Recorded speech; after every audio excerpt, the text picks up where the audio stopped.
তো হাজার হাজার ভিডিও দেখে ফেলেছেন কিন্তু আসলে ফেসবুকের প্রোফাইল হ্যাজ সাম ইস্যু বা প্রোফাইল ইজ এট রিস্ক সমস্যা সমাধান করতে পারেনি। তাহলে বলবো আজকে ভিডিওটা আপনার জন্য একটু মনোযোগ দিয়ে মাত্র 1 থেকে 1.5 মিনিট ভিডিওটা দেখে যান। এরপরে আমি 100% গ্যারান্টি দিচ্ছি আপনার ফেসবুকের profile has some issue problem চলে যাবে।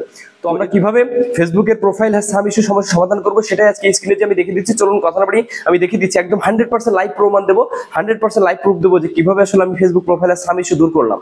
সরাসরি আপনার ফেসবুকে চলে আসবেন। ফেসবুকে আপনার যে আইডিতে বা পেজে সমস্যা আছে সেই আইডি বা পেজটা ওপেন করে নেবেন। আমি আমারটা ওপেন করে নিয়েছি। এই যে প্রফেশনাল ড্যাশবোর্ডে যদি আমি ক্লিক করি আপনারা দেখতে পাচ্ছেন এই যে প্রোফাইল ইজ এট রিস্ক। আপনারা দেখতে পাচ্ছেন এটা কিন্তু কোনো স্ক্রিনশট না, এটা ডাইরেক্ট আমার এই যে দেখতে পাচ্ছেন ভিডিও, এই যে আমার ফেসবুক আইডি, এখানে আমি প্রফেশনাল ড্যাশবোর্ডে ক্লিক করলে আপনারা দেখতে পাচ্ছেন profile is at risk. Just আমি এটা একটা স্ক্রিনশট নিয়ে নিচ্ছি, দেখুন স্ক্রিনশট নিয়ে নিলাম। কিন্তু আপনারা দেখুন আমার ভালো করে, এখানে কিন্তু আছে, আমি 100% লাইভ প্রমাণ দিচ্ছি। জাস্ট আমি স্ক্রিনশট নিয়ে নিলাম, ব্যাকে চলে যাচ্ছি। এখান থেকে আমরা চলে যাব হচ্ছে নিচের দিকে, এখানে হেল্প এন্ড সাপোর্টের উপর ক্লিক করব, রিপোর্টে প্রবলেমের উপরে ক্লিক করব, এখান থেকে কন্টিনিউ টু রিপোর্টে প্রবলেমের উপরে ক্লিক করে দিব, ইনক্লুডের উপরে ক্লিক করব, এখানে পেজ বা প্রোফাইল, আমার যেহেতু প্রোফাইল আমি প্রোফাইলে ক্লিক করব।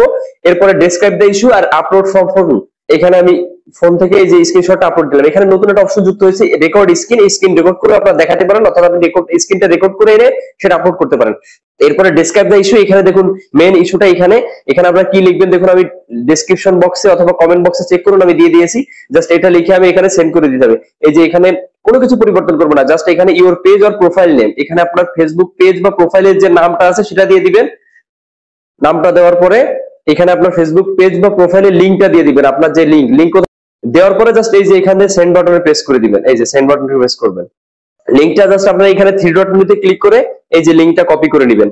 তো আমার এটা সেন্ড করা হয়ে গেছে। জাস্ট আমি আবার লাইভ প্রমাণ আপনাদের দিচ্ছি। জাস্ট আমি দেখুন আমার আইডিতে আবার চলে আসলাম। এখানে আসার পর আমি যদি 3 ডট মেনুতে ক্লিক করি, এখানে আমি প্রোফাইল স্ট্যাটাসে আপনাদের ক্লিক করে দেখাচ্ছি, দেখুন গ্যারান্টি, এই যে দেখুন, মানে এটা কোনো ম্যাজিক না। দেখুন আমার প্রোফাইলে কিন্তু যে গ্রিন ইস্যু, আমার কোনো মানে সমস্যাই আর নাই, রিকমেন্ডেশন অ্যাক্টিভ, মনিটাইজেশন অ্যাক্টিভ, সবকিছু অ্যাক্টিভ আছে। এরপর আমি আবার ওই প্রফেশনাল ড্যাশবোর্ডে ক্লিক করে আপনাদের দেখাচ্ছি লাইভ প্রমাণ। দেখুন আপনারা প্রফেশনাল ড্যাশবোর্ডে ক্লিক করতেছি, দেখুন প্রফেশনাল ড্যাশবোর্ডে ক্লিক করলে এখানে কিন্তু আর নাই, ভালো করে দেখতে পাচ্ছেন এখানে কিন্তু কোনো ম্যাজিক না, দেখুন কোনো স্ক্রিনশট বা কিছু না।